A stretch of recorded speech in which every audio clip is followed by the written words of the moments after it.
Good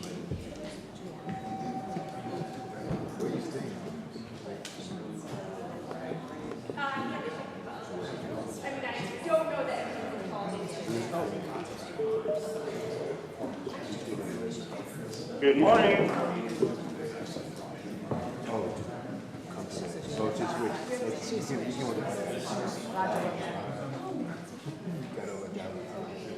okay.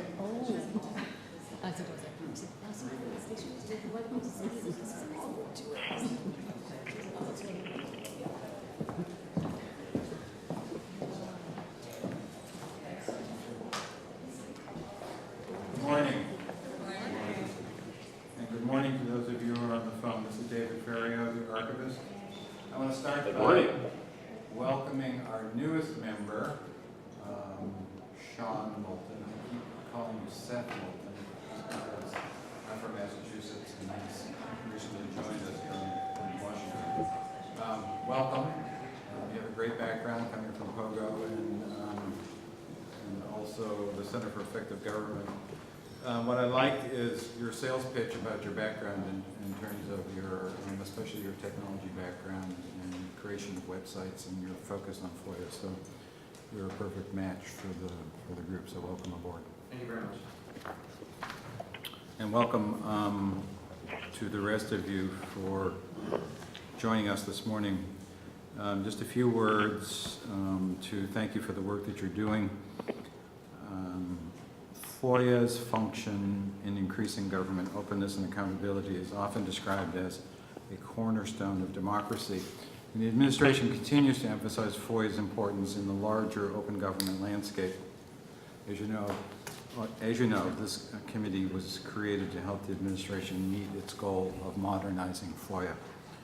As the White House continues drafting the third Open Government National Action Plan, I encourage you all to recognize the critical role that you have in shaping the improvement and strengthening of FOIA. We recently passed the one-year anniversary of this advisory committee, and this is a good time to consider what you have accomplished and think about what the future holds. You began this effort by drawing upon your considerable FOIA experience and knowledge to identify three of the most challenging issues facing FOIA: fees, proactive disclosure, and oversight and accountability. I, along with the rest of the FOIA community, have watched with interest as the subcommittees you organized around these topics have had substantive discussions about ways to approach each issue. We're very interested to see the results of these surveys distributed by two of the subcommittees in June and in seeing what steps the committees decide to take next. NARA, as the nation's record keeper, is grateful for the opportunity to support the work of this committee, and we look forward to following your continued work in the year ahead. And as I announce the new director of OGIS, I want to take this opportunity to thank Nikki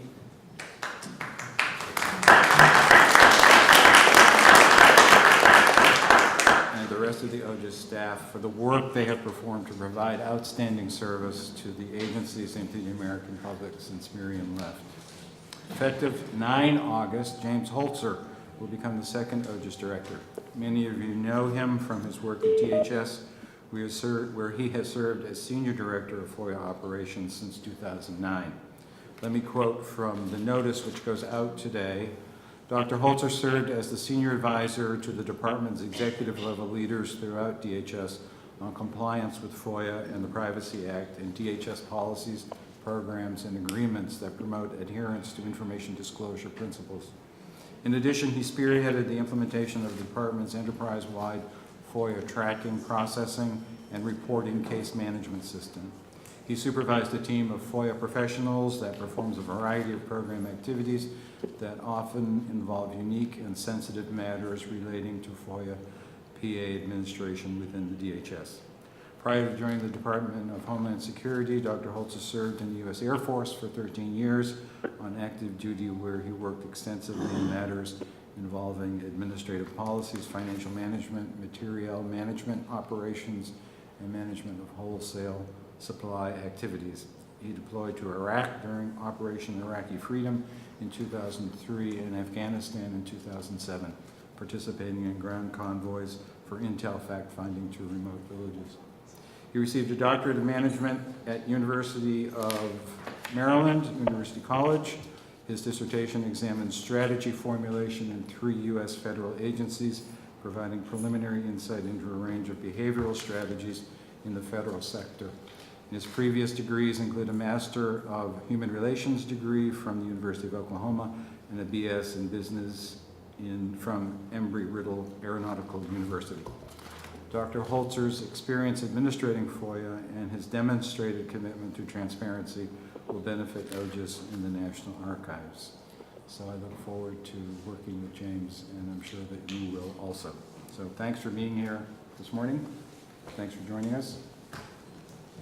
Nikki, it's yours.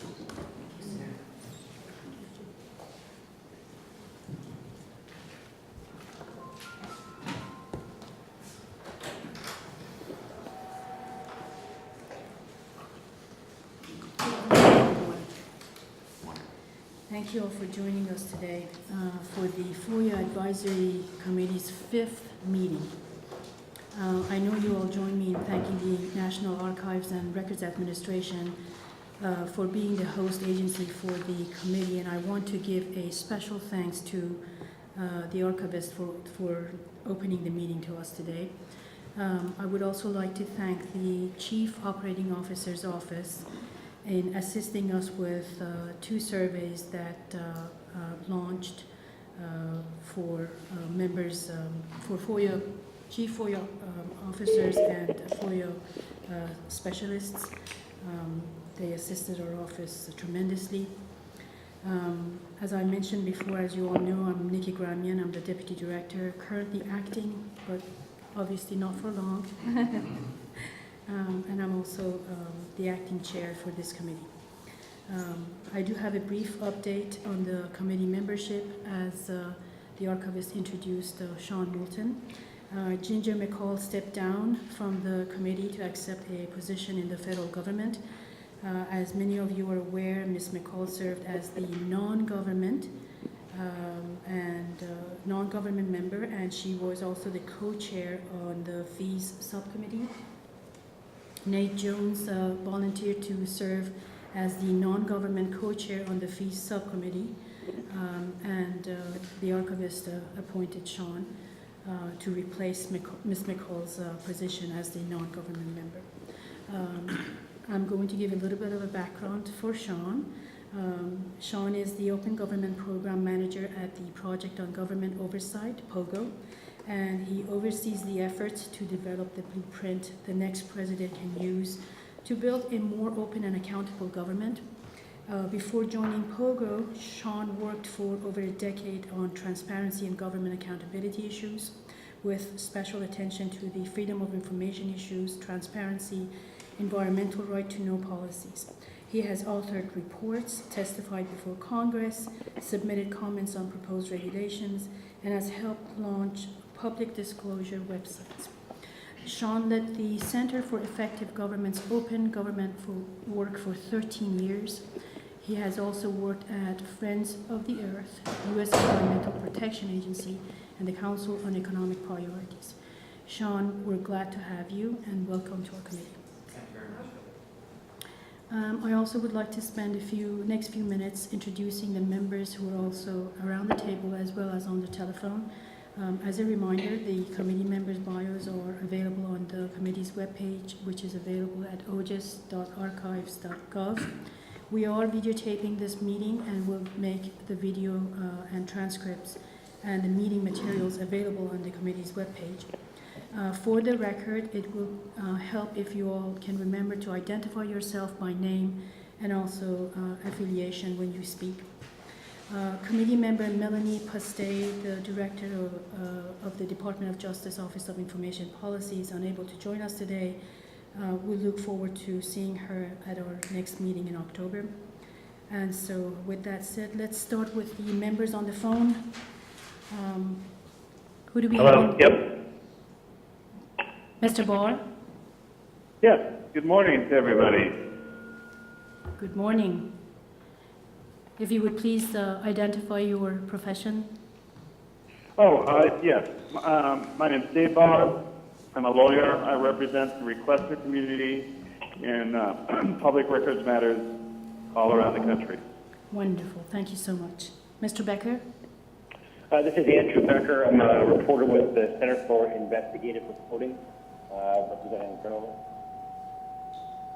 Great. Thank you so much. Also, I don't know if Nate Jones was able to join us. Nate? Yeah, I'm here. Nate Jones from the National Security Archive. Okay. I know that it's a little bit to hear you guys, so maybe the switchboard can crank you up. Okay, great. Thank you. He's in Europe right now, Yes. so he's very busy. He's very dedicated. Wonderful. Do we have anyone else on the phone? Lee White, Director of the National Coalition for History. Wonderful. Thank you, Lee. Okay, so now let's hear from the folks who are in this room. If you all would please introduce yourselves and remind the group about your profession. Let's start with my left. I do see Maggie Mobile Hill's name tag there. Maggie's on her way. She should be joining us around 11. So she'll just join us when she gets in here. Martin. Good morning. My name is Marty Michalowski. I'm the FOIA manager at the Consumer Financial Protection. I'm Jim Hogan, Chief of DoD, Department of Defense, FOIA Policy, and the Director for Oversight and Compliance. Ramona Branch Oliver, Director of the Office of Information Services at the Department of Labor. Larry Gottesman with the Environmental Protection Agency. Mark Zaid, private practitioner and Executive Director of the James Madison Project. Ann Wiseman, now Executive Director of the Campaign for Accountability. I'm Clay Johnson. I'm the Chairman of the Department of Better Technology, which is not a governmental organization. And I'm also the Chairman of the Chattahoochee Hills Charter School, which is new, so that's fun.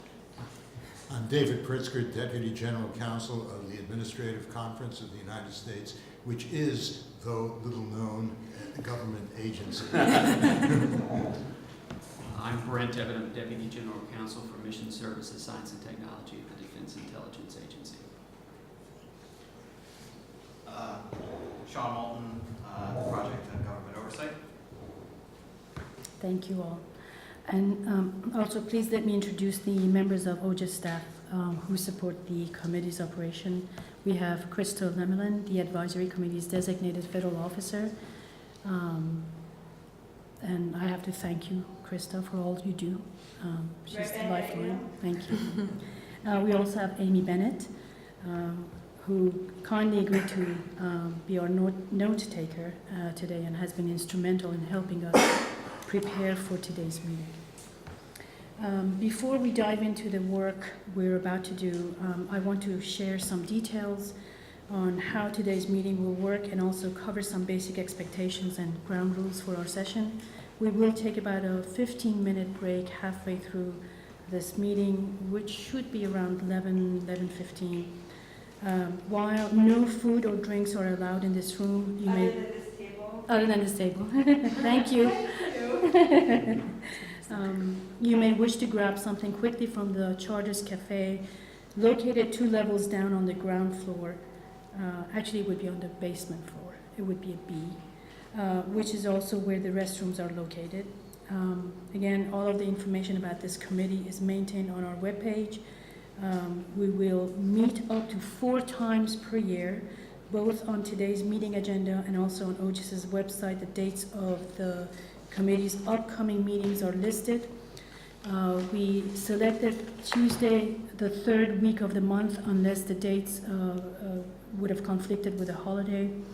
And as you all know, during our first meeting, and as also the archivist explained, there was creation of the 3 subcommittees.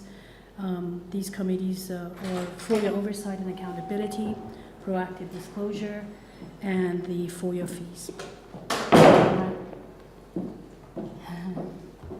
Welcome, Doris. With notification to the designated federal officer, that's Crystal Lemelin, the subcommittees may schedule meetings in addition to the larger committee meetings. At our last meeting, I stated that the subcommittees are subject to the same notice and open meeting requirements. However, I wish to correct the record by stating that the subcommittees do not have the same notice and open meeting requirements as the full committee, because per the bylaws, the subcommittees report back to the full committee. So I wanted to make that correction. Today, we will hear updates from each of those subcommittees. This is, again, the Committee on Freedom of Information. Accordingly, we want our work to be as open, transparent, and participatory as possible.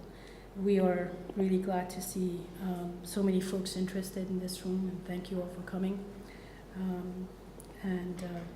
We also have set aside a period of time at the end of the meeting for public comments, so we look forward to hearing from any non-committee members who might like to make a comment at the end of the program. With that said, let's move to the approval of our meeting minutes for January 27th, 2015, and also April 21st, 2015 meetings.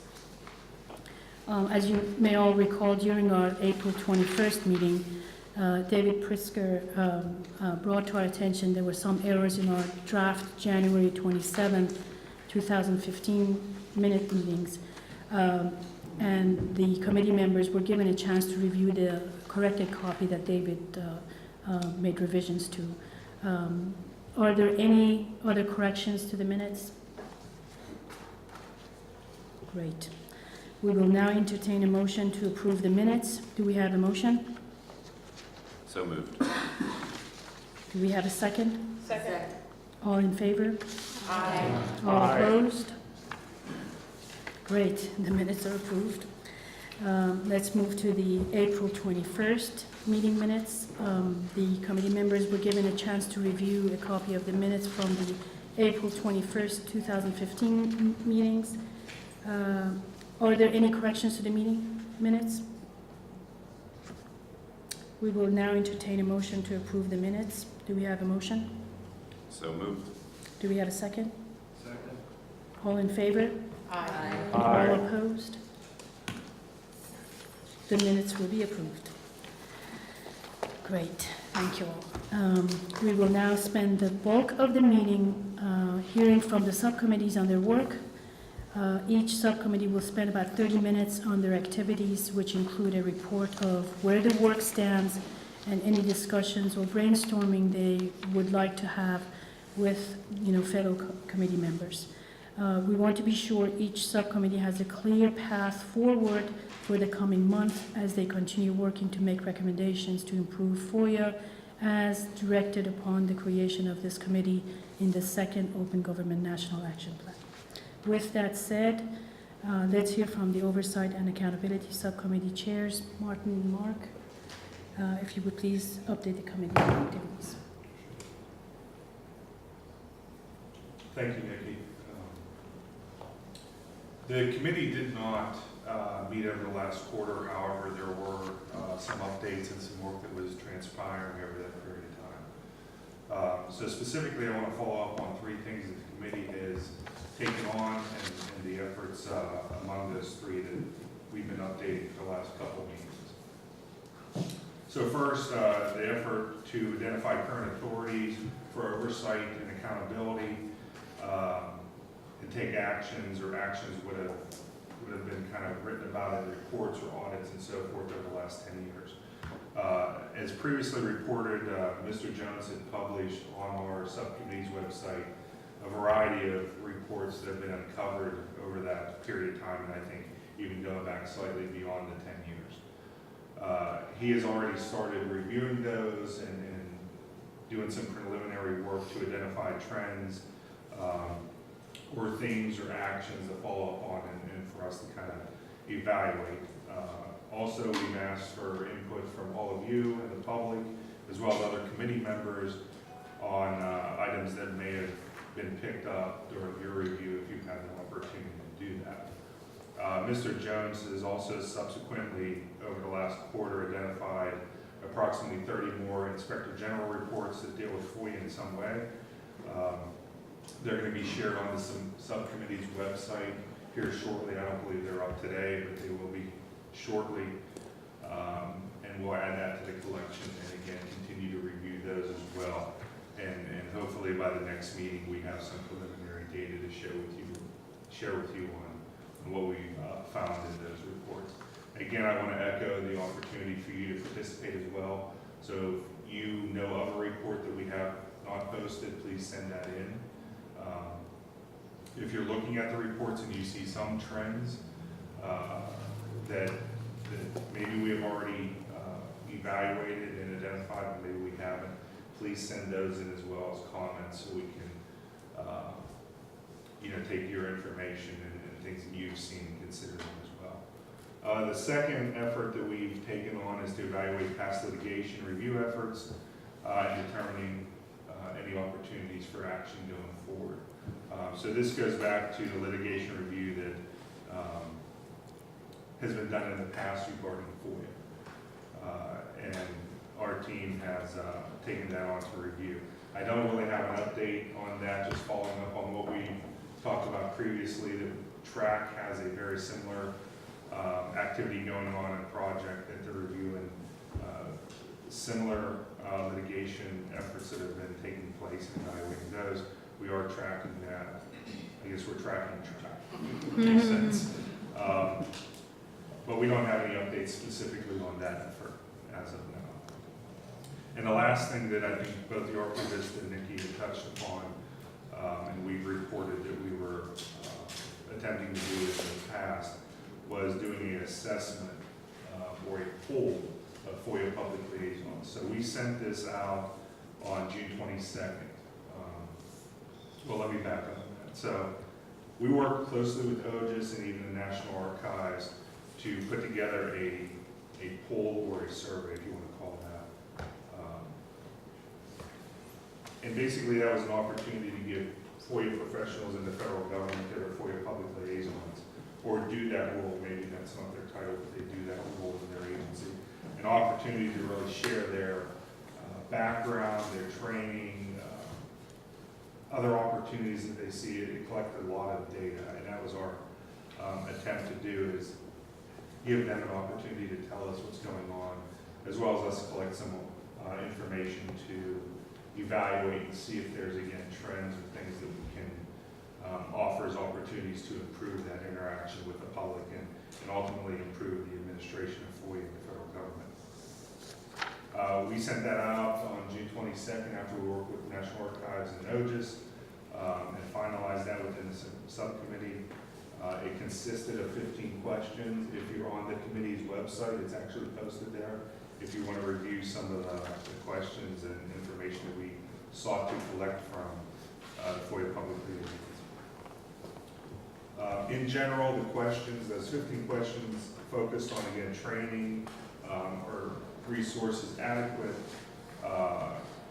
is there proper engagement, and what's the connection like with FOIA requesters, if they want to share any of their opinions or suggestions to make FOIA better, which is what we're trying to do here. The survey closes tomorrow. As of right now, we almost have 90 respondents that have sent in information, which is pretty good, since we sent it out to the 100 agencies that are responsible for FOIA right now.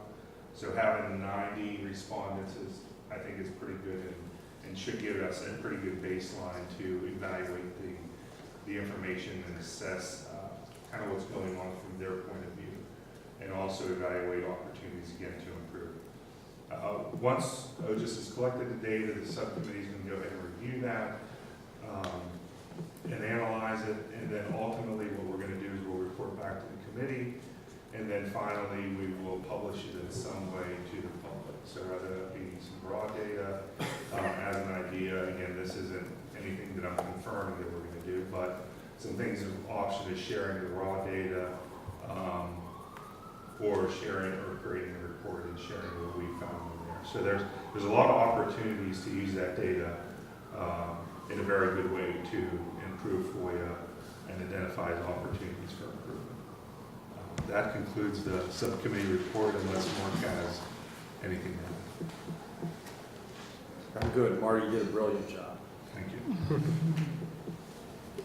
All right, thank you so much. So let's turn now to the fees subcommittee. That's co-chaired by Jim Hogan and Nate Jones.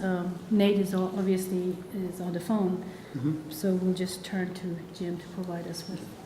Nate, we hope everything's going well in Europe. I'm doing good.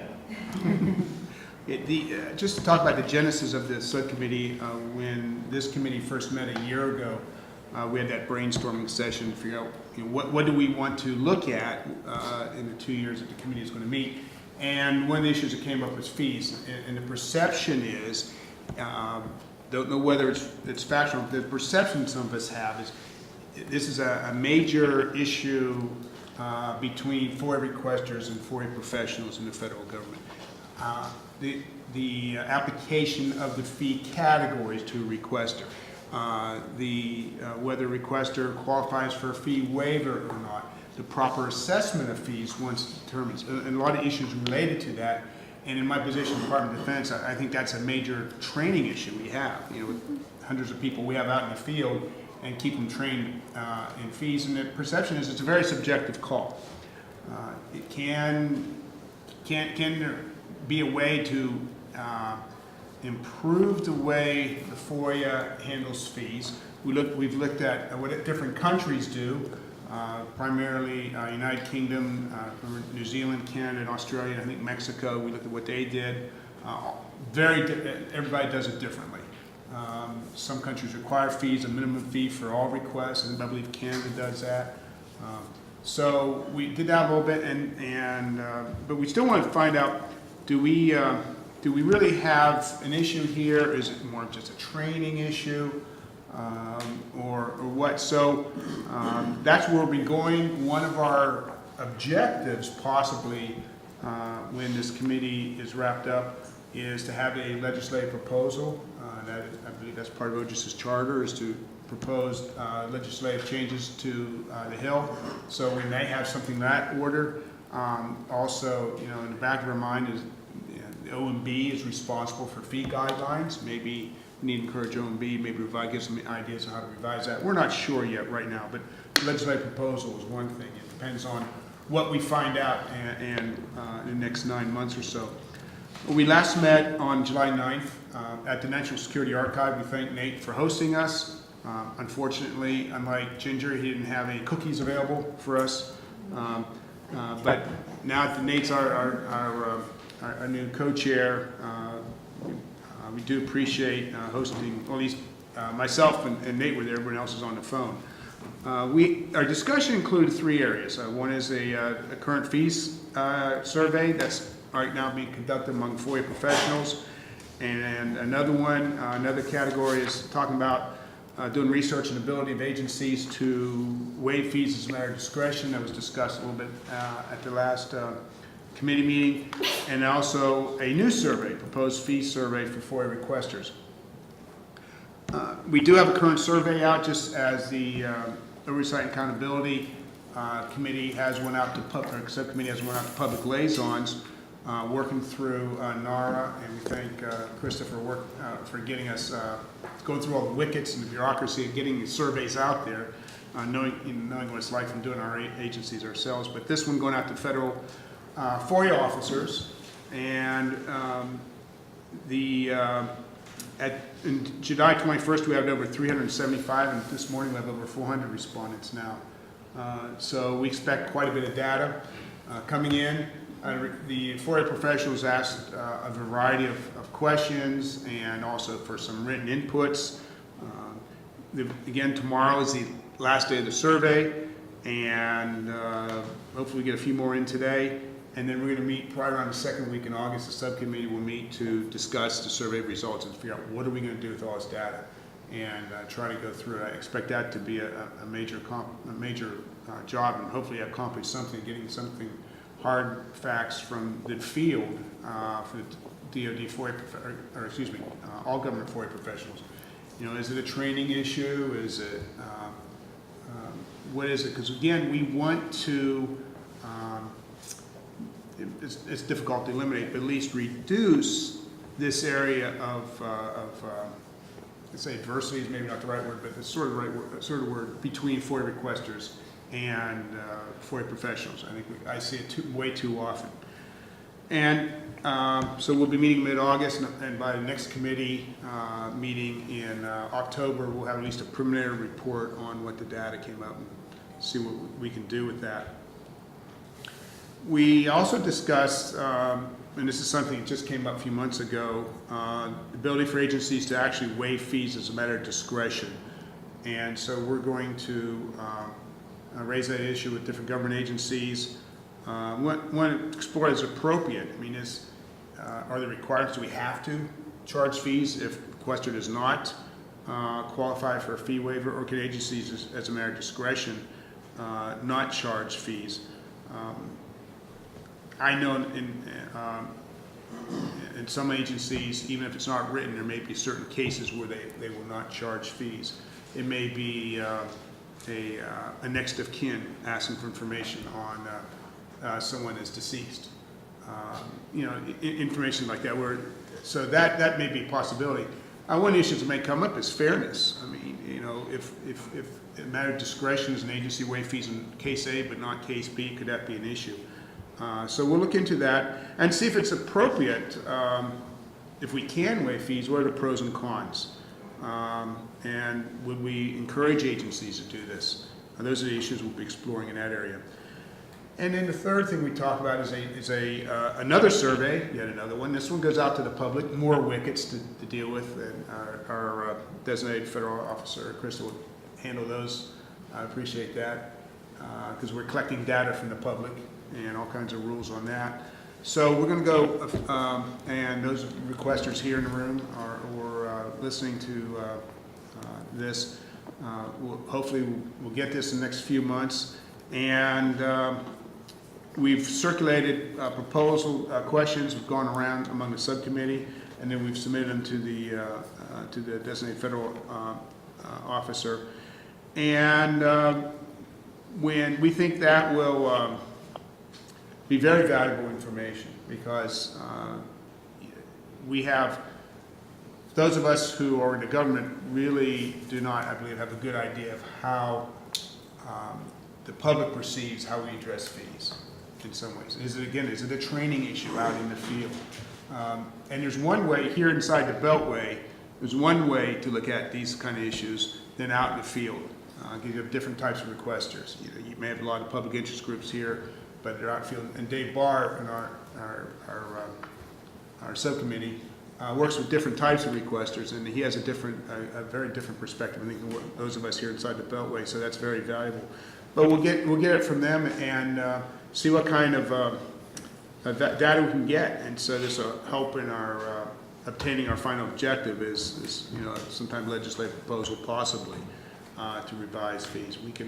We have no idea what kind of answers we're going to get, but we hopefully can get some good value with that, because I don't think there's ever been a survey accomplished in almost 50 years of the FOIA where going out and see what the issues are in this respect. So looking forward to having that data come back. So, does anybody have any comments here? Anybody wants to? No comments? All right. Very quiet. Wait till the data comes in. Well, typically, after the two committees have already provide their reports, we usually have a break. But I think this is, we can either go on and finish with is that something? Okay. All right, so then we'll skip the... I have one question. Yes, please. This is Marty Michalowski for those on the phone. Jim, just going back to the matter of discretion, how many agencies have you contacted, and what did you find out? Were there some that did take discretion with fees or not? I'm just curious. We really haven't. Nate, can you answer that question? Have you done any research on that? I know you were looking into it. We've looked at just a small handful, but what I've seen with this informal look is that there are multiple, at least 3 that I know of, that have some type of language in their regulations, including yours, Marty, that allows for administrative discretion to waive fees when it's in the agency's interest, or some language like that. So we haven't done a comprehensive regulations review, but there is certainly precedent, and I think even the DOJ OIP's regulation has something along those lines allowing administrative discretion to waive some FOIA fees. Okay, that's good, and I look forward to maybe get some in-depth answers from those agencies. I'm sorry, Marty? I was just going to say thanks. Yeah. Thanks for the update. This is Ann Wiseman. I just want to add that we've also reached out to some people at different agencies to get a sense of what, if they have a general understanding that they're operating under. So we're exploring that as well. And one thing for Department of Defense, and we don't have anything in our regulations about discretionary, fee waiver. I don't think it's ever come up. No one's even brought it up to us, and when we never really thought about it. I do know, I sort of alluded to it before, I do know that some of our components will not charge next of kin to soldiers who have died in battle or died in some other ways for release of information to them. But again, it's not written. Anyway. Hey, Jim, this is Larry. Yeah, Larry. Have you reached out to OMB? Are they going to issue some new fee guidance? We haven't directly contacted OMB at this time. Okay. Now, that'll probably be a next step in the next few months, especially once we get the data in. Because that goes back a few years, the last guidance. It does, so 30. 30, yeah. 28. Okay. Actually more. To be exact. Thank you all. Thank you so much. Any other comments? No? Okay, so let's move to the Proactive Disclosure Subcommittee.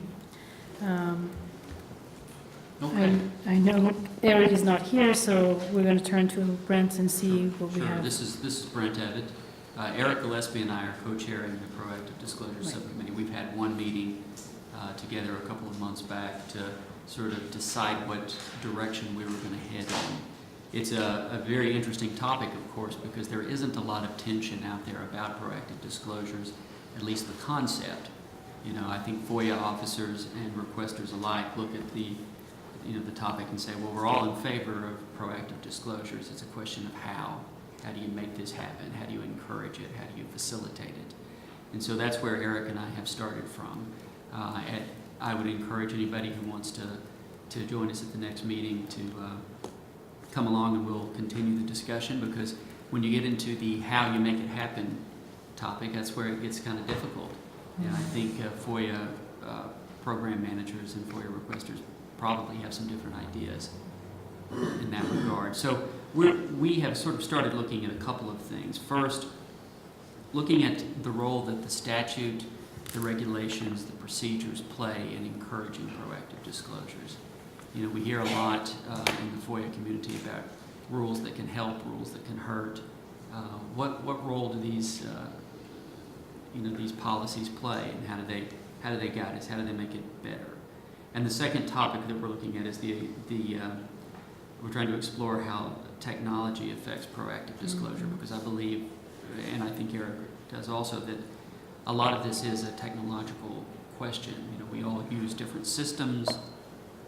We reach a final product. How do you push that product out and make it publicly available? We're also looking at how you identify what records are really in demand. If you're an agency with limited resources, how do you decide, what you get out the door through proactive disclosure first? And the technological issues we've identified so far are both big and small. In agencies like mine, they can be pretty significant because, in my case, we use a system that is not public-facing and is not connected to the open internet. Then there are some bureaucratic hurdles to get over, because sometimes the people who handle proactive disclosure are from the Office of the Chief Information Officer, and they don't always understand the FOIA world. So we're going to examine that as well.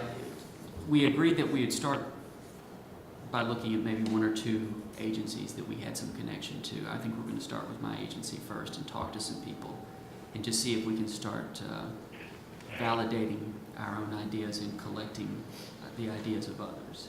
And so, we would invite the public, invite the other members of the committee to submit whatever thoughts you have on proactive disclosures. How do we make it better? how do we make it more efficient?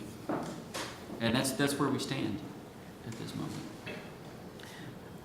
One question that comes to my mind, and we often hear, is the FOIA professionals or FOIA shops often complain that when the proactive disclosure, information is requested, which one should they deal with, their backlog or the proactive disclosure? That's the number. Correct me, but that's the number one complaint that I've always heard is FOIA program managers saying, look, I'm all in favor of proactive disclosure, but we need to find a way to make it so fundamental to the system, so ingrained in the system that at the end of the process, it's the press of a button and it's proactively disclosed. And build a system where information can funnel through and go straight to a proactive disclosure website or however we get it out there without eating into the processing of pending requests. So we can't hurt ourselves on one front by helping ourselves on another. Excuse me, Jim Hogan here, Department of Defense, I agree with Brent on that, and Nikki, that's because FOIA officers are most qualified to review it. So one thing maybe to explore is having it ingrained in the process when documents, let's say memos or letters are created, that you have everybody giving their inputs and reviewing it and everything like that. The higher level it is, the more people look at that. Within the process is this publicly releasable, yes or no? And if everybody checks yes, it's done. In the creation process, somehow we can get that into the process. That'd be good. I don't know if it's possible. Yeah, it's a good point, Jim. Yeah, if it can be, especially on high level correspondence. This is Brent Devitt again. One thing that Eric pointed out in our first meeting that I don't think I had ever really thought about, I was saying, well, look, we have a lot of information in our agency that is routine, it's administrative, it's somewhat mundane.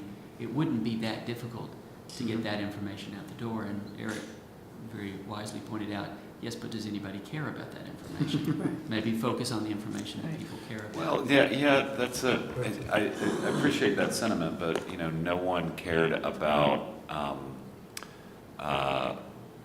bird strikes on airplanes until a plane landed in the Hudson, right? And so the idea of someone caring about it in the past has sort of no bearing on. Well, and this is Brent again. My point is we have to do both. Sure. Mm-hmm. Just to because I started talking. This is Clay Johnson, and I like the idea of DIA being one of the sort of test grounds for proactive disclosure. I would caution that it's because it's an agency that's really not well connected to the open internet. It may not be. It shouldn't probably be the only agency test. This is Brent again. Absolutely, we're going to have to sample a bunch of different agencies. See how everyone faces this issue. We're unique, obviously. And as you guys, my last comment on this is, as you guys move forward, it may be interesting, and this goes for sort of all of our surveys, it may be interesting to ask our frontline FOIA professionals, what, in our various agencies, what software they're actually using to run their FOIA processes and what their satisfaction is with that software. I hate to get too deep in the weeds on that, but understanding what the resources that they have at their disposal in order to manage these processes may be a question worth asking and information worth sharing. That's all. This is Ann Wiseman. One of the things I would encourage you to look at, I think one of the issues you identified was prioritizing, which I think is key. I mean, we saw that was at the Open Government Directive that had all these agencies put out high-value data sets, and what they labeled high value, many of us thought was junk, frankly. One thing you might want to take a look at, and I'm sure Sean Moulton has this, is that from the access community, we put together years ago and have been pushing it for years, a sort of list of common data sets that are common to all agencies that we believe are the kinds of information that should routinely be made, proactively disclosed, everything from visitor logs to IG reports to contract information. So that might be, I think, worthwhile looking at also because it does represent a consensus among a lot of different open government groups. Okay. This is Brent again. Thank you. That's very useful. Brent, I have this is Dolores Barber from DHS. I have, first I want to echo Ann's comments. I was going to say the same thing. I guess we're communicating through our feelings today. And that there are, when you mention routine documents that all agencies have to deal with, particularly with contracts. And the other comment I wanted to make was DHS often gets called up on the Hill to testify about our FOIA, our massive FOIA operations. And when the questions for the record come back, we are often asked, when you release records proactively, does that cut down on your workload? And I think there may be a perception that you want to explore out there that if you release records proactively, your workload will decrease. But I have not seen that in practice in several different agencies that I've worked at. And I think it is important to release records proactively, of course, but they have to be the ones that people care about, and you have to stay up on the news to see what might be emerging. But that it decreases your workload, I don't know that that's necessarily true. But I think there is a perception out there, particularly on the Hill, that it should or it does in some way. And this committee might be useful in separating those two issues, because the workload is one thing, dealing with your backlog, and then figuring out what the public wants to see proactively is separate. And my other comment is about the work that is being done now called Release to One, Release to All, and how the proactive subcommittee might be able to connect with that group, and so that we, can cross-pollinate or avoid any duplication of effort. And my comment finally is, because I've made all of these suggestions, I'm going to join the proactive subcommittee. All right. This is Brent. Thank you very much. Appreciate it. Glad to have you. Hey, Brett, this is Mark Zaid. The one thing maybe I would add to check to make sure that to the extent agencies are proactively pursuing proactive disclosure, that at the same time to check as to whether or not any of them are then using that, I don't know if excuse would be an appropriate word, but using that as leverage to respond back to requesters and say, you've asked for these records X, we've proactively disclosed, go look on our website first, and then, either come back to us or don't come back to us. I remember a number of years ago, NSA routinely did that for a category of records, particularly UFO records, where they would always say, don't even bother sending us any requests. We have no records, but we've released everything we have up on our website. And now that's an extreme example, and I don't mean to say that NSA does have records on UFOs. I don't know. Even though we all know that they do. They do, yes. But I'd hate to think that an agency, I don't know if any are doing this, and I'm not sure if there's a way to check, but maybe in a survey or a poll or whatever it is we call them. I always forget, what are we calling them? Well, we're not allowed to call them surveys or polls. They have to be called polls. Polls, they are polls, okay. That if they are pursuing that type of disclosure, that they're not relying solely on that as the means by which to process a FOIA request or divert the need to process. Okay. Thank you very much. This is Brent again. I appreciate it. This is Ann Westman. I have another suggestion. Okay. Which We'll take is it. that if you wanted to look at a discrete agency that I believe, but may be mistaken, routinely does some kinds of proactive disclosures to assess how effective it is, you might take a look at the FDA.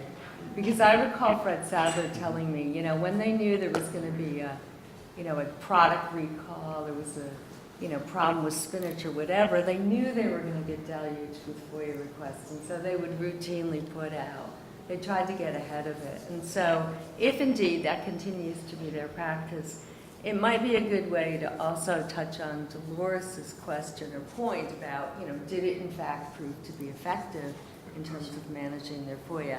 And as I said, it's a discrete enough agency that it might be a good example to look at. Okay, thank you.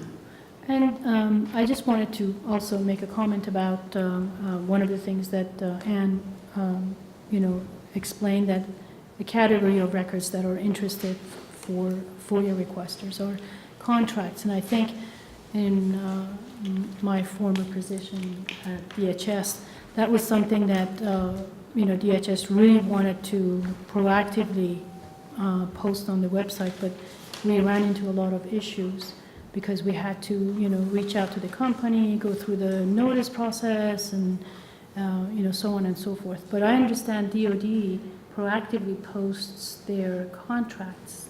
Some of our components do, yes. And so maybe it's worth finding out how it is that they do it, or is it like at the beginning of the contract, the contractor is notified that this is going to be on the web? What they've done, some of our components, I'm trying to remember, it's actually, I believe, written into the solicitation that, and it's different, I don't remember specifics right now, but either that the contractor will give to them when the contract's awarded a FOIA release, but they said it's already released, or the component says we're going to release like this information, this information, this information.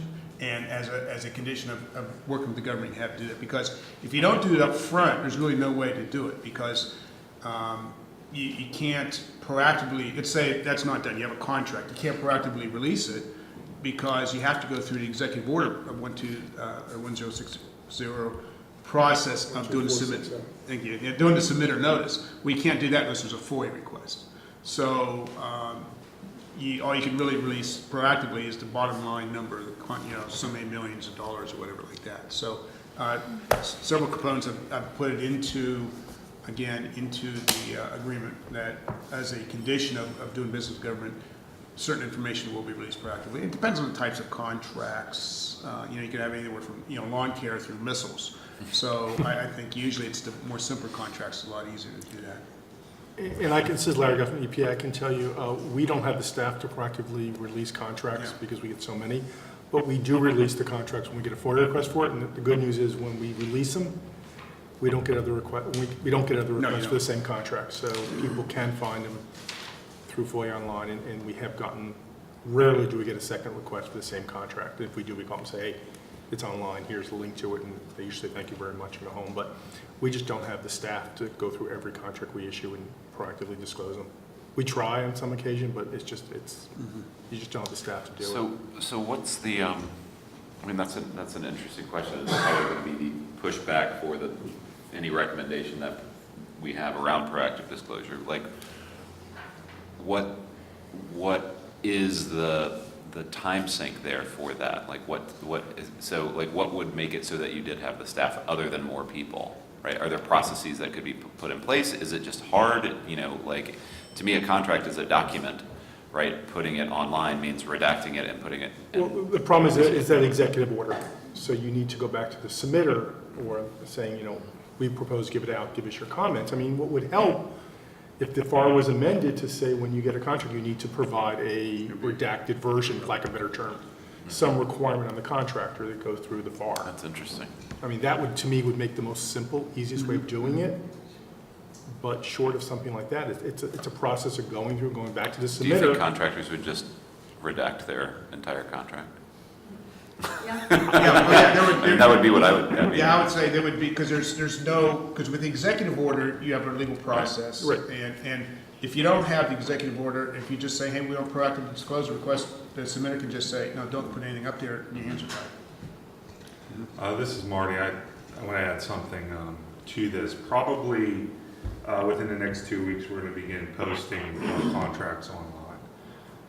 And we've been working at this for quite a few years, I think, realistically, because it is complicated. So what we've done is we created a transparency clause in our solicitations. Okay. It mirrors the submitter's notice and basically that requirement under FOIA. which gives the submitter 10 days from the award of that contract to submit a redacted contract.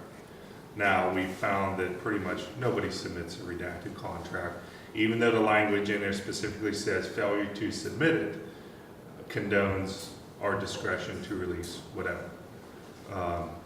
So what we did is we put in a process to, on the 11th day, to go back to the contractor and give them one more opportunity to submit it, and we strengthened our language to affirm that this failure to submit this does in fact mean that you do not object at all.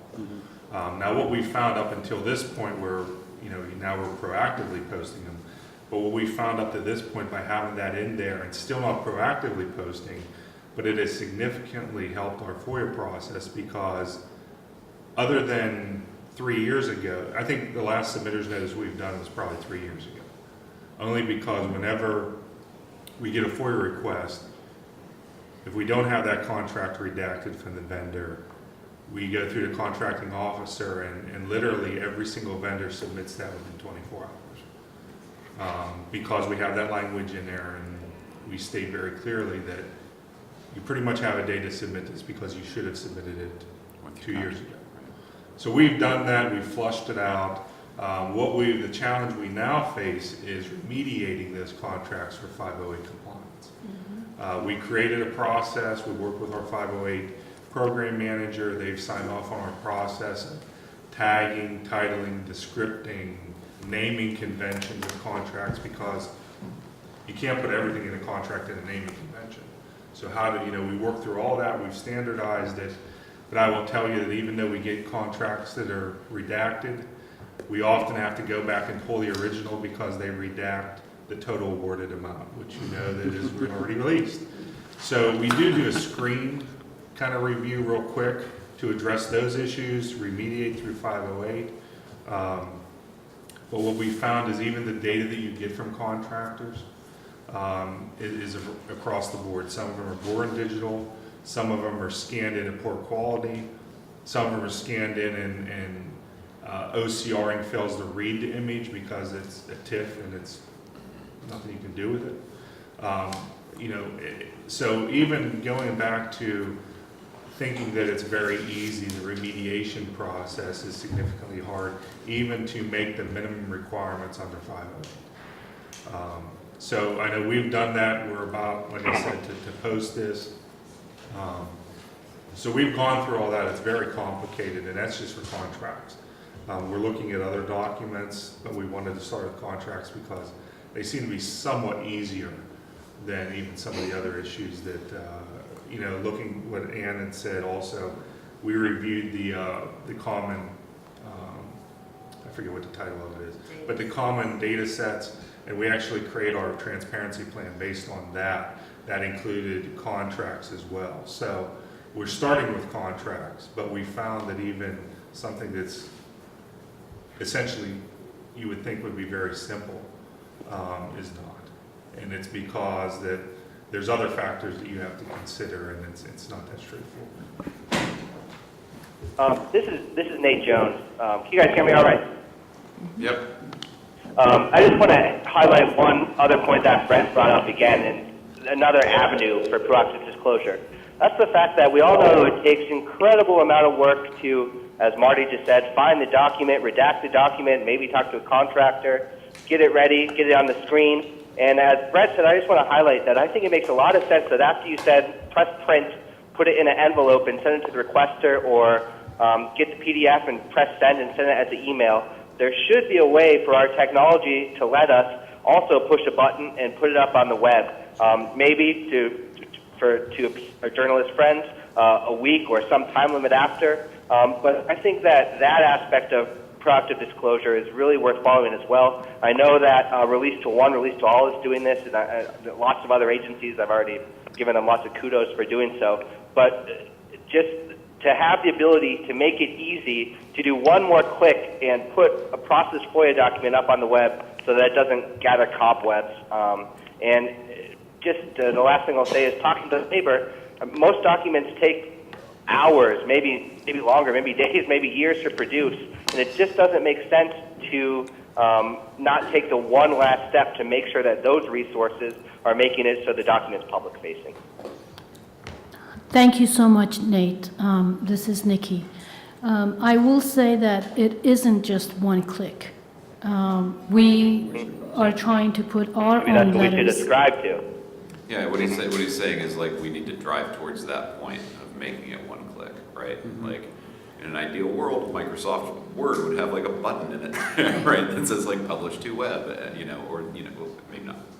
You understand what I'm saying? Like, Yeah, I think one of the things that we all need to consider is the cost of these new softwares or technologies that many of the government. the cost of the new ones are cheap. It's the old ones you keep buying that's expensive.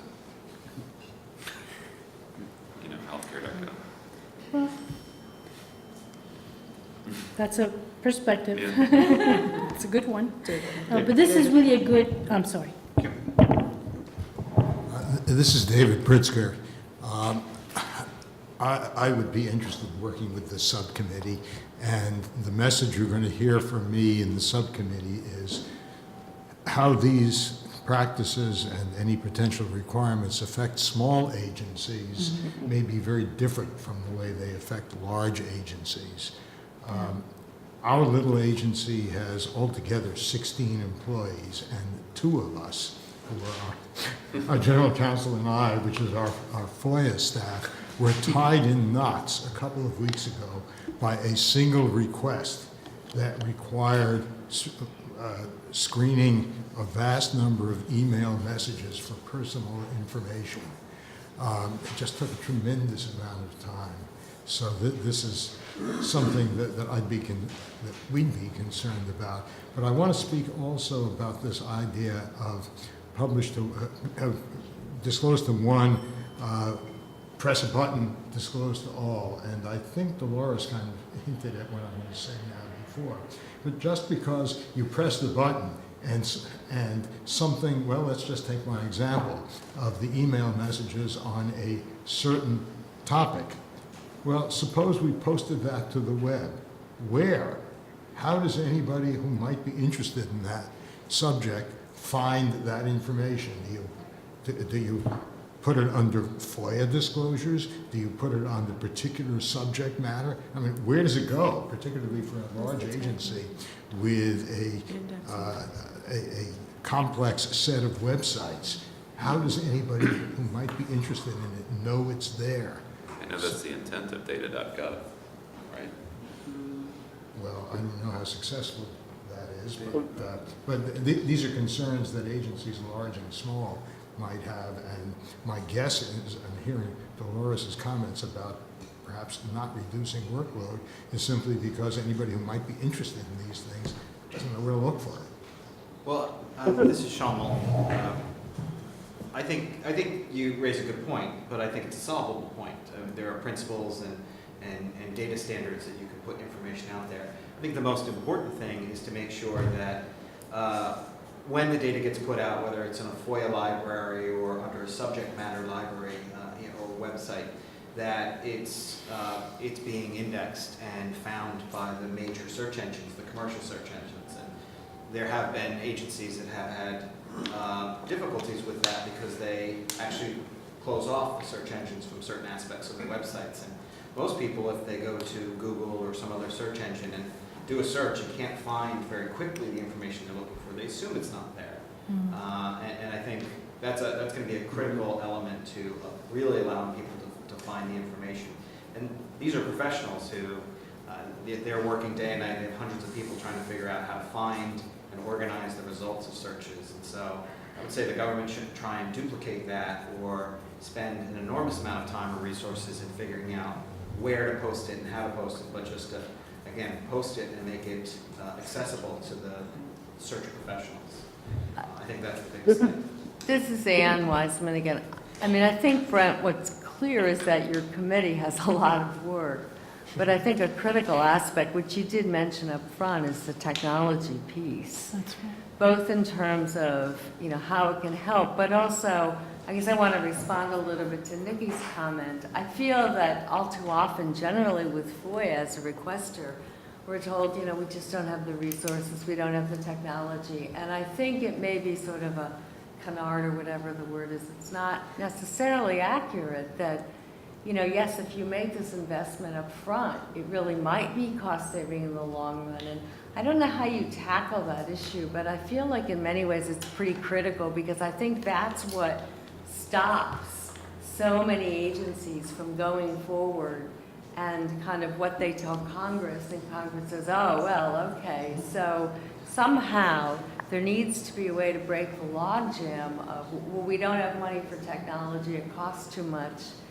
When, as Clay points out, I mean, the new technology is cheaper than what you have, and if it does what it's supposed to do, you may not see cost savings up front right away, but over time. Again, I'm throwing this out there. I don't know how you get your arms around that, but I think it's an important piece of the equation.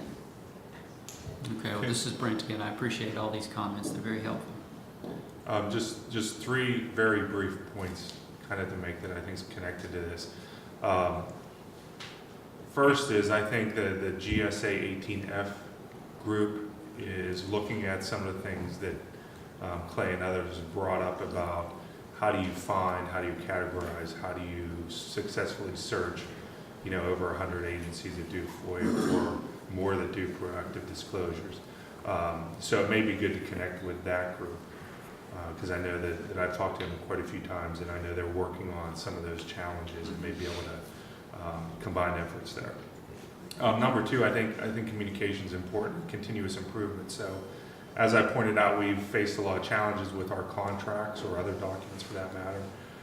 And what we're doing is we're going to be providing guidance to contractors that work with us on submitting documents from the beginning that are OCR'd, that meet the image quality that the National Archives accepts as federal records, as well as other things. And I know that there's some 508 language in the FAR, I believe. I can't cite it because I haven't looked at it recently. But, you know, we're going to provide guidance so that whenever we do get those records, and we're asking minimum, you know, this is really the minimum. OCRing through Adobe doesn't take a lot, or saving it at a certain DPI. You're scanning it anyway. You know, save it at a higher resolution so we can work with it easier and it makes better. So I think communication with whomever that you're dealing with records, and illustrating the point that whenever you get it, it should be a certain quality and a certain level so you can work with it better. And my third thing is you can add me to the list. I'll work with the committees. All right, So that thank you seems very like much. you now have the entire committee. I think so. That's great. Well done, Brent. Hi, can I just jump in? I'm so sorry I'm late. I'm Maggie Mulville from Boston University. I teach data journalism, and I was delayed coming down from Boston, so I apologize. Can you hear me? Yeah. But two things that I just wanted to jump in on.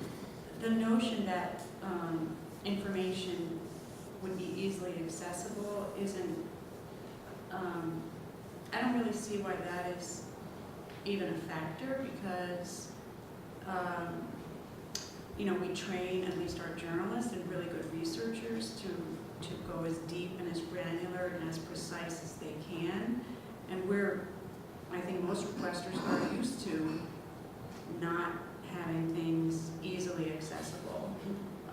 That's what records retention schedules are for, and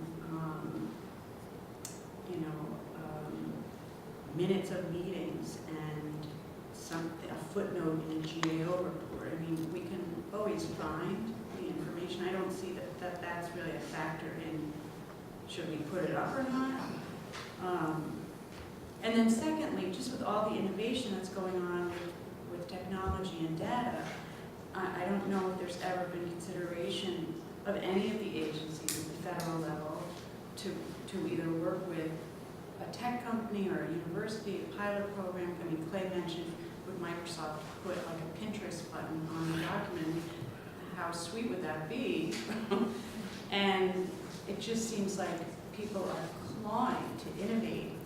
You know, every single day you see a new data analytics company, new tech company, and I bet they would, I shouldn't say bet, but it would be interesting to know if they might be willing to do a pilot project with an agency, an experimental project about that very idea. So I just wanted to put that on the record. Thank you. Talking about proactive disclosure, I also would like to say that the Department of Justice is spearheading a pilot project on proactive disclosure that you touched upon. And we have someone from DOJ and also our own parent agency that can provide a brief summary of this project. If I may ask Bobby Talibian to please come up to the microphone. Calm down. Praise the great reference.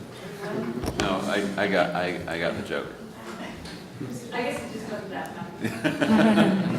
My twin sister was that. Morning. How is everyone?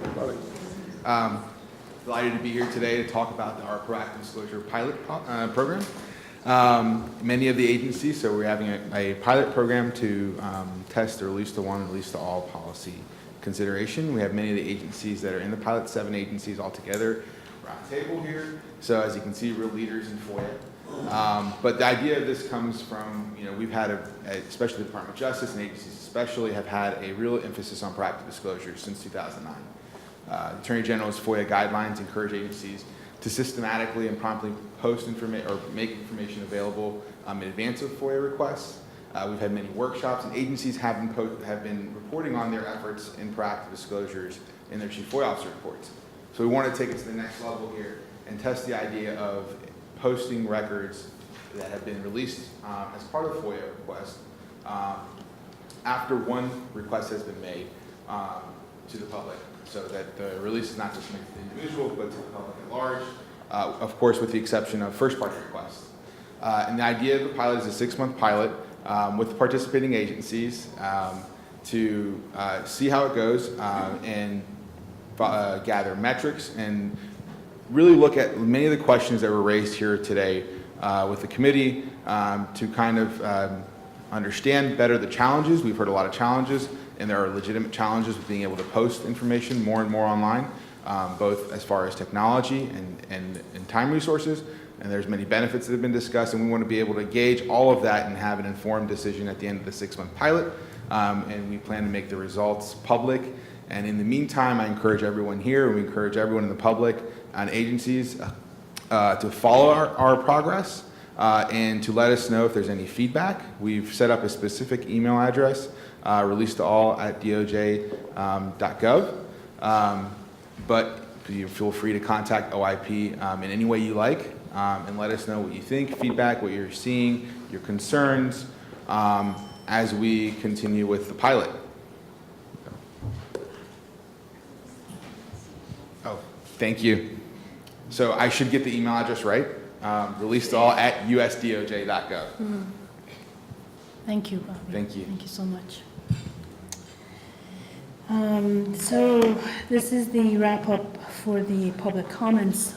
We could take a short break if you want, or we could just continue. Everybody wants to continue? Yeah. All right. Very good. This is Dave Barr, and I just wanted to comment about the proactive disclosure that regarding the issue of how do people know what's being proactively disclosed. It occurs to me that anytime I've gone to an agency reading room or the few times that I deem to use the FOIA request portal, I have never seen any indication, any speed bump that says, wait, before you file a FOIA request, have you checked what we've already put on the internet, proactively? And, people have been talking about making sure these things are indexed for search engines and all those things, which is a great idea, and I don't disagree at all. But it would seem like a minuscule expenditure of time and effort and to make sure that anytime anybody clicks into an agency FOIA portal, there's some indication that there may be what they're looking for already posted and waiting for them on the internet without having to hassle with the FOIA request. So this is Sean Moulton. I think that's an excellent point. I can say that I'm not sure which agencies you've been looking at, but I can say I have seen that on several agencies' websites where they encourage people on the FOIA site when you come to it. They greatly encourage you to look through the reading room as well as search the site to make sure that the information is not already there. When I was at Center for Effective Government, we did a review of some of the top agencies who handle FOIA requests, and one of the aspects we looked at were websites, and that was one of the features we looked at for being present on the website, and a number of them had it. I certainly think it's the right thing to do, and it's one of the reasons we graded based on that. So not everyone's doing it, but I can say that some agencies are doing it. It's probably becoming more standard as we move on. Anyone else? Any comments? No? Thank you, Dave, and thank you, Sean. All right, so now we'll turn to everyone else in the room. Thanks to all of the folks who are in this room and for joining us. We're eager to hear from you all, and we'll take your comments and questions for the next 20 minutes. Please, if you would come to the microphone.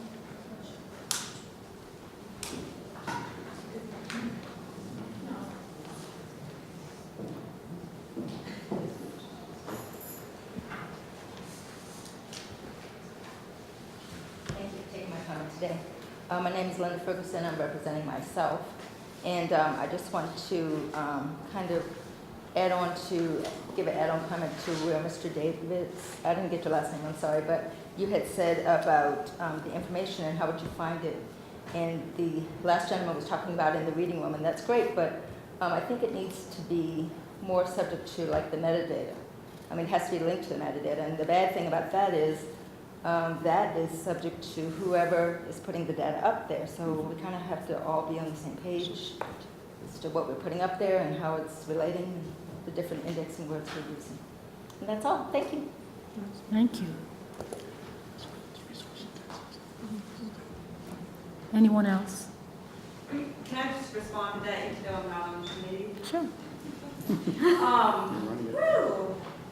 So at the Office of Government Information Services, we have our website, www.ogis.archives.gov. We've been actively working to post copies with PII redacted of our final response letters to customers. So we've gotten Amy and I have been very intimately familiar with the 508 process and remediating them. And I mean, that's exactly the point. You need to put that metadata in there, and that's, in some ways, is one of the time-consuming things because you need to tag the document as English, you need to put in a title. Well, if you're if you're making it 508 compliant, you need to do all this, which we're doing. So all these tags in there, and I mean, it's great because sometimes I Google search things, and it's like, oh my God, this letter that I posted is my first Google hit because I tagged it and I put the metadata in there that made me get that hit.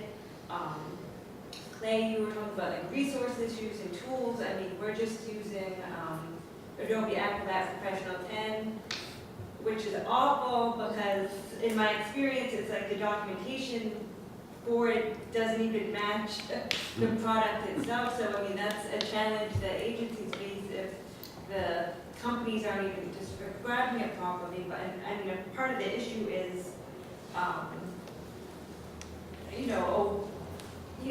one request, one release. I mean, you're working on a very small level, and when we're remediating these documents, it's one at a time. I don't have these special fancy software to help me metadata tag it with in one shot. And I mean, maybe it's out there, and if you have it, please let me know because it will make my life easier. But I wish agents, industries, I wish companies. You're right, Maggie. I think they, should be part of the conversation. Last December, I went to a really great conference on government information and making it accessible. So, I think it'd be nice if we could bring more people into this conversation, not just the tech geeks, but companies, people who are part of the community actively working on these issues. Because we're making this information, we want it to be available to all citizens, not just people like us, we want it to be available to everyone. And those of you who said you would join Brent in his efforts, please do that. I mean, we had our first meeting in June of 2014, and you as a group decided that proactive disclosures is an important topic, and it's one that you would like to tackle. The second U.S. Government National Action Plan actually specifically mentions that we need to work on FOIA modernization and proactive disclosure. So please join Brent, please be part of the conversation, and yeah. Thank you, Krista. And I think one thing I would add is I had also attended a meeting, and a gentleman got up and said, why would the FOIA units, would have to go through this technology issue when it's only a handful of other folks that would want the information 508 compliant? And the response was, this is the law, and true majority of folks really can take advantage of the fact that information is on the web, and it's only a handful that really need to have that information 508 compliant. And the person who started talking said that it would probably best for the agency, if a person wants something 508 compliant, then to ask for that particular document to be 508 compliant. This way, many other, information is already on the web, and then the majority of people are able to use it rather than just, having this issue that, hey, we can't put anything on the web because of 508 compliant. And that was something that I heard, and I'm just throwing it out there. This is what some folks believe. Well, thank you so much. Anyone else in the, yes?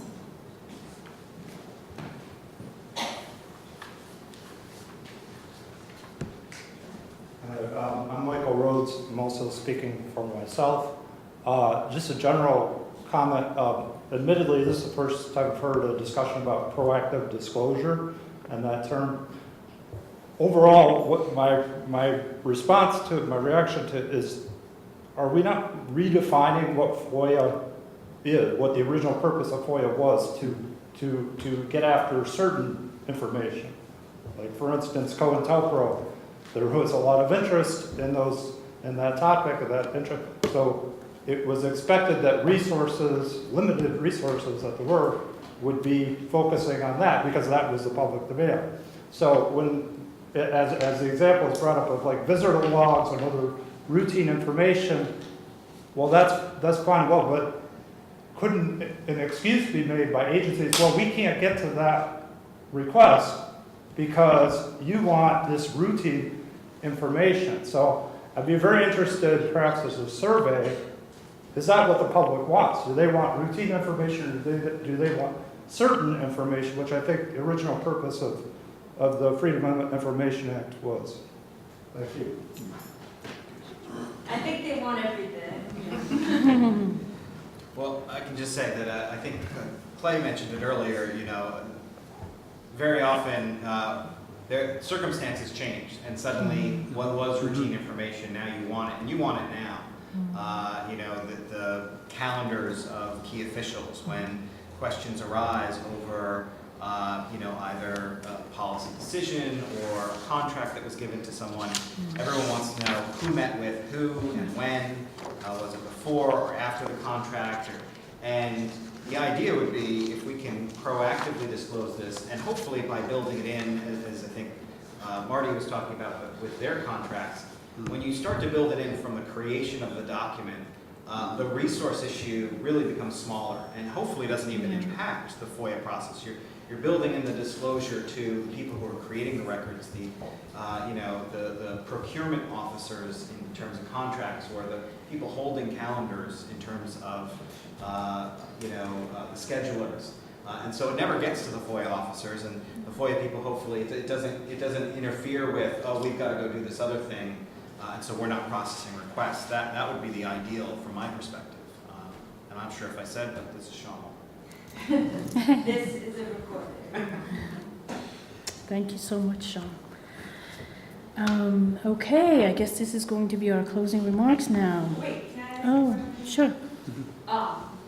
Bobby, I have a question for you. And I don't know if you have an answer, but what kind of metrics, or I mean, can you tell us a little bit more about how, like, kind of ongoing efforts of the project, and in terms of information or data that the agencies are capturing? Yeah, absolutely. So we're working on metrics.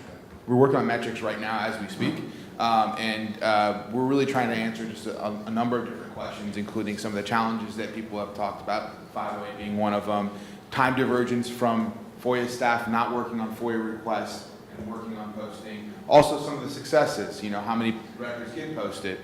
So we're trying to get all that very down. The pilot was announced, but the actual effective launch where agencies will start working on posting records, the participating agencies, will be in August. So in these next couple of weeks, we've been working with data experts in the government and trying to fine tune and make sure that we have the right metrics and we present it in the best way to get the best results. And of course, then we will make those results publicly available.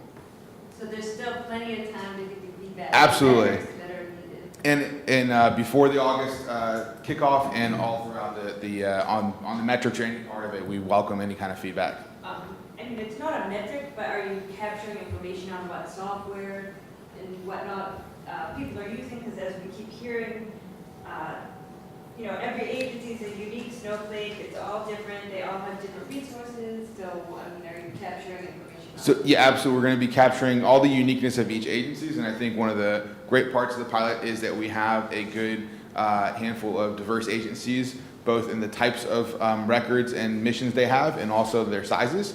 So we'll get a good, I think, grasp on the different types of methods and things that the agencies are doing to post records online, and the impact that has on their programs and the pilot itself. Great. Thank you, Bobby. Excellent. This is Mark Zaid. I've come to the conclusion that life is going by too fast.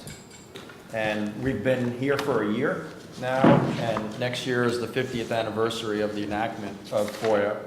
And I wanted to raise, either for some discussion now, or perhaps that we discuss it as the committee via email for presentation at the next meeting in October. What are we doing next year? We talked about when we first got together that we were going to put out some sort of report, and I presume probably with most of you that's still a thought in your mind, but since we've already gone a year, I suspect another year will go by really quickly, and I'll be sitting here again saying, my God, life is going by way too fast, and I don't have enough time to do everything that we're supposed to be doing. So I think we probably need to start thinking about a schedule for Schedule 4 and about what we are going to try in Schedule 4 in this next year. How do we want some final report to look? As well as what we discussed at our last meeting about extending the life of this advisory committee, which doesn't seem, from what I recall and see in the minutes from NARA's General Counsel, and David, you weighed in on it too, to be much of an issue or a problem, that we can extend our life. So if we're going to do that, when do we want to actually do that? I don't know what the process actually is as far as who puts in the request and who approves that. But how will that impact whatever we're going to do as a, whether it's called a final report, an interim report, whatever it's going to be. But since we've gone so far in already halfway, we probably need to have some thoughts and discussions about how we want this to look and when we want it to be issued. And to initially respond to what you're saying, the archivists and our senior management, they are aware that you as a committee have expressed a desire in continuing. In the terms of our charter, it's 2 years that can be renewed. We are, of course, not a committee just for the sake of having a committee. I know it's cool, but we want to get things done. We're serious about getting things done, and the archivist chose you to be on this committee because he thinks you're serious about modernizing FOIA and improving its administration throughout the executive branch, and I would expect that you want to see results because you know, it's a lot of work for you all to meet, to be here, to work on your subcommittees, and it's a lot of work for us as an office. So I think we need some results, and I think a report, recommendations, whatever you want to do, that's great, but I think we need a tangible product of some sort. And by we, speaking for the archivist, maybe, well, probably not, I'm not paid that much, but too low on the food chain to speak. I mean, this is Ann Wiseman. I certainly echo Mark's sentiment. We can't lose sight of the fact that we're more than halfway in, and we really do want to produce a product. Krista, I think you're the appropriate person to sort of, since you go to all the subcommittee meetings and know where people are at, to really keep us, you know, on track and to work with the subcommittees to set dates for completion. I mean, I don't think it's anything we could do here collectively today. I certainly think by the next advisory committee meeting, we should be, you know, each committee should be in a position to talk about deliverables and when, and then we should talk about what the committee as a whole, whether we're, you know, producing separate products or whatever it is. Here, here. But I think in the interim, Krista, it really does fall to you as the person who's in contact with all the different subcommittees to make sure that they set internal dates and make sure we keep them. I mean, I'll try to do that, but that means I need people to be responsive. Of course, but I'm we're not going to do anything. But not my trying point to is, sound mean. no, but Krista, my point is simply that I don't think there's any one member of this committee who can do it, and I don't think as a whole, because you're the one that's really coordinating the various activities. That's all I'm asking, is that you just need to ask the different subcommittees to make sure they're setting dates and meeting them. I'm happy to do that. This is Mark Zay. You know, as I'm thinking about it, again, we have to decide what we want to issue as a committee, rather, you know, if it's the individual subcommittee reports and it's just packaged into something, or we actually do something that as a committee we all vote on, agree on, however it goes. And so maybe we need maybe we need another subcommittee that the whole purpose is on whatever the final product's going to be, because it may be difficult to herd too many cats on this committee to figure out what it's going to be. And at the same time, Chris is doing a great job on email corralling us, but you know, she's not paid enough to. We can maybe get you a raise. We can ask. We can put that as a recommendation. Yeah, make that a recommendation. But And your work is done. but you know, especially if we're going to issue a report as a committee whole, someone's going to have to draft it. Hopefully not me, but someone's going to have to draft it, and we're going to have to figure out who those people will be to take the initiative on it. So that's why I suggest maybe we need to have somebody serve on a committee to decide. However, I don't care if you call it a committee or draftsman, committee, whatever. I just don't want to get ahead of ourselves. I mean, I don't know if a report's the answer. Is it a series of recommendations that you know, include proposed legislation? I mean, The committee could decide right. that too. Well, but I guess what I'm suggesting is by our next committee meeting as a whole, we should be prepared to make those kinds of decisions based on the work that the subcommittees are doing and what we expect their products to be. Yeah, And and I think if we don't set these deadlines. too much And Ann, just, I mean, time. we've had a great discussion today, but we keep moving the target. We keep expanding, you know, we're doing more polls and more, I mean, you're right, you need to sort of say, here's where we're going to go, here's what we're going to report, and then maybe the next committee can take it beyond. Because if we keep having that moving target, we're never going to get there. So we need to sort of say, here's what we're looking to do, here are the recommendations, and then, you know, come up with either recommendations or a report or some way of closing out this process. And I think one thing I will add is now with the appointments of our new director, who's going to be the chair of this committee, you know, obviously for our next meeting. You know, that's something that he will also weigh in when Krista sends these emails. You know, he also will be able to sort of chime in and you know, request stuff and so on and so forth. New director? Yes. You're losing somebody. You missed it. Who might that be? It's you, actually. Congratulations. It's a boy. We're very proud of it. Mark, you, for anyone, what is the most effective thing to do? Is there be recommendations for legislation with a press release and pivoting on the 50th anniversary. What has the most power, do you think? Yeah, so this is Mark.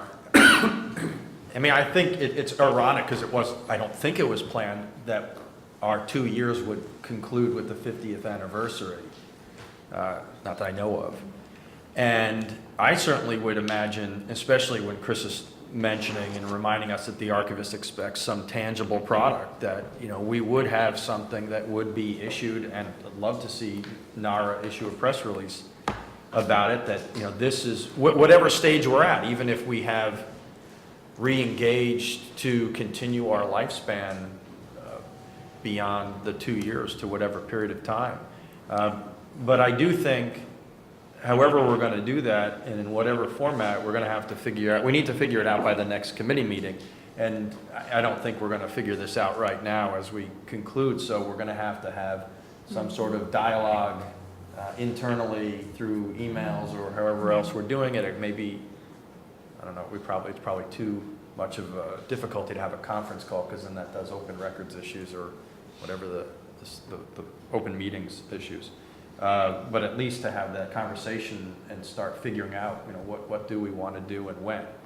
Because, you know, like I said, you know, this next year is going to just come right on. And the year is, of course, where we would issue whatever it is. That means everything has to be done before that. So realistically, we're talking, you know, months that we have to start pulling this together. And it would be a wasted opportunity to miss that news hook of that anniversary. That really would be a wasted opportunity. Yeah, I mean, I've already started to think, it even just dawned on me that the 50th anniversary was going to be this morning. You know, a year from now, I was looking it up online. It's July or September, depending on which website you look at. So I don't know exactly the exact September. Date. Is it September? For the purposes of this committee, it should be. Okay. And, you know, I'm sure those of us in the private sector in particular are going to have quite a number of conferences that we'll hold next year, and hopefully maybe the government will as well, and maybe combined together. So it's going to be a great opportunity to really have a dialogue about where we are 50 years later. Yeah, but I want to pick up on your question, Maggie, because I guess my personal view is I would urge this committee to look way beyond a report. If all we produce is a report, it's just going to be tossed on the pile, Yep. and that'll be that. And I think if we really want to fulfill our mission, we have to stretch much further than that. That's true. But hi, it's Maggie again. I was just thinking, when there have been such councils or committees like this before to change federal legislation, to strengthen it, what has worked? What has worked? Does anybody have any, or can we study that, or has anything worked? Well, I think that's a fair question, but keep in mind, we turn over our product to the archivist. It's really up to him. That's right. Yeah. At the end of the day, we have no power beyond recommendation. So if we give him specific and concrete enough things, and we explain the rationale, and we can make the case that, you know, they're well-based and they would work, you know, maybe we'd have a shot. But at the end of the day, what works depends on the agency that chartered the committee in the first place. Mark, I want to respond to something that you brought up earlier, the idea of, you know, kind of convening a group of us to talk about this issue. I mean, under the provisions of the FOIA, we can have an administrative meeting that's not, you know, an open public meeting, but if a group of us want to meet and talk about it, that's certainly okay under the provisions of the FOIA. OGIS, we're happy to host, or wherever, happy to travel. That's a great idea. So I think, let's think about maybe in the next few weeks doing that. That's a great idea. I might suggest that you speak to your legal counsel, of course, before you make that particular decision. Administrative meetings are typically under the Federal Advisory Committee Act, things more like receiving training by the committee. These types of decisions would be very interesting discussions, so I would certainly urge you, if you're seeking to avoid challenge, and there's always someone who wants to challenge something, to be very cognizant of the Federal Advisory Committee Act's meeting and product requirements. My name is Cindy Cafaro. I am speaking on my own behalf, but from the Department of the Interior. Some of our members of our general council record, anyone who's want to weigh it. We'll look into it. Thank you, Cindy, and thank you, Dean. We'll look into it and follow up with you all. This is David Pritzker again. I want to address two of the comments that people have made in the last few minutes. First, on the recommendations versus reports, or recommendations with reports. My agency's principal product are recommendations backed up by research reports, and some of them get a lot of attention. I'm talking about the recommendations now. Some of them get a lot of attention in certain interested quarters and are largely or sometimes fully implemented. Some of them get no attention whatsoever. It seems to me from our experience that the main lessons from this are to get the people who are in a position to do something about them interested and informed in advance of what you're doing. In the case of FOIA, it seems to me if we're going to aim toward recommendations on legislation, there are obvious people to be in contact with in an informal way to let them know what we're up to. But ultimately, I think the combination of kind of greasing the skids along those lines together with an influential person, in this case, obviously the archivist, maybe the Attorney General, maybe the Office of Information Policy, maybe the new head of OGIS, but these are the people who can help carry our message. It's a combination of those roots that will make whatever we have to say most likely to gain attention.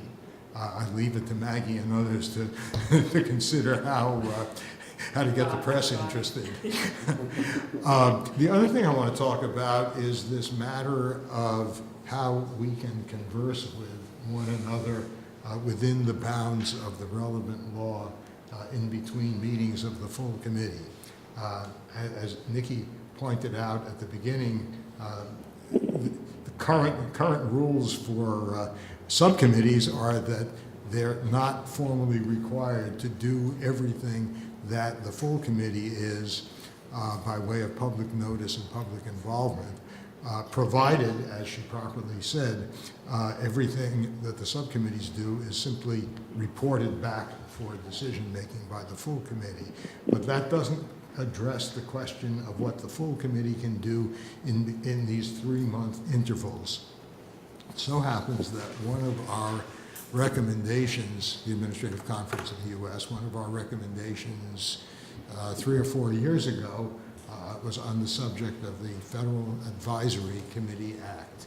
And we proposed at that time a procedure that we referred to as asynchronous online meetings. And our recommendation does spell out ways to do this within the bounds of the Federal Advisory Committee Act. And just to give you the flavor of what I'm talking about, it was essentially calling a meeting that was properly noticed in the Federal Register, but explain to the public, it will be open to the public to observe, maybe to participate. We have some flexibility on that, but basically do everything online on a publicly reachable website. So there are ways to do this if we want to do that. We risk complaints about our mode of operation if all we do is exchange group emails with one another and try to reach decisions that way. That would run afoul of the Advisory Committee Act. But what I've described as the asynchronous electronic public meetings, if you did it carefully, would not. Maybe one of our recommendations can be that the FACA is updated Well, that was our recommendation. Actually, we didn't recommend that FOIA be updated, but rather to recognize that what I tried to summarize would be permissible within the current FOIA. And this is Larry Gossman. Listening to everyone, and I think legislative enhancements, corrections are great, but for those of us who've been around FOIA for a while, they're hard to make happen. There may be ways to make recommendations that are administratively ways to fix things without having to go through a legislative process. So we may look at both administrative corrections as well as legislative fixes, or enhancements, I guess is a better word than fixes, because not a whole lot's passing the hill right now.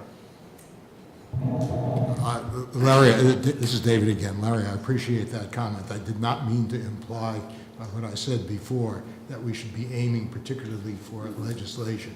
I agree entirely with what you've just said, and the perfect example, at least in my world, is the Administrative Conference's recommendations on alternative dispute resolution and OGIS and other things that I've spoken about at prior meetings, was largely addressed to the agencies and saying, here are the things that you can and should do for improved functioning under FOIA, and in particular, some of the recommendation addressed better use of the FOIA public liaisons. So that certainly is an appropriate. And David, I wasn't focusing, but earlier we were talking about legislative recommendations, and I'm just saying that they're great to have, but I think we need to have more than that, because if we'll come up with a bunch of legislative recommendations, I'm agreeing with you. Okay, I'm sorry.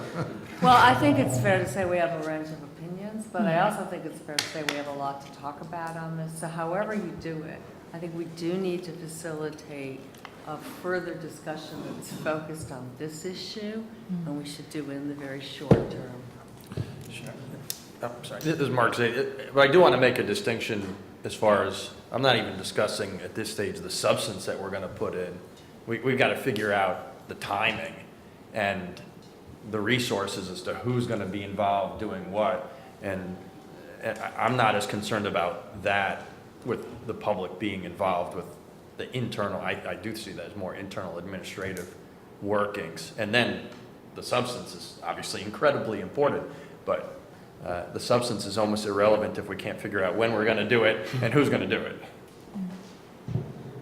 I will say that the archivist is very, very interested in this advisory committee, and he's wholeheartedly supporting this committee.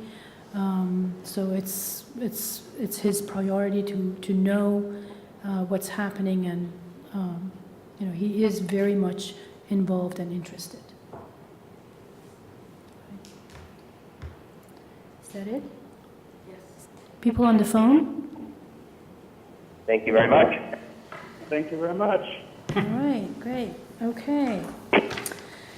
So as you all have heard, this committee has already been very active in efforts to improve FOIA through the efforts of the 3 subcommittees that are underway. As briefly discussed previously by our subcommittee co-chairs, the FOIA public liaison and fee surveys are open until tomorrow. If you are a federal FOIA professional and have not done so already, please, we encourage you that you go on the web and please weigh in and do your survey. At our next meeting, we look forward to hearing more about the survey results and the updates or analysis of that the subcommittees have done. We invite you to visit the website for more information about our activities and how you can participate.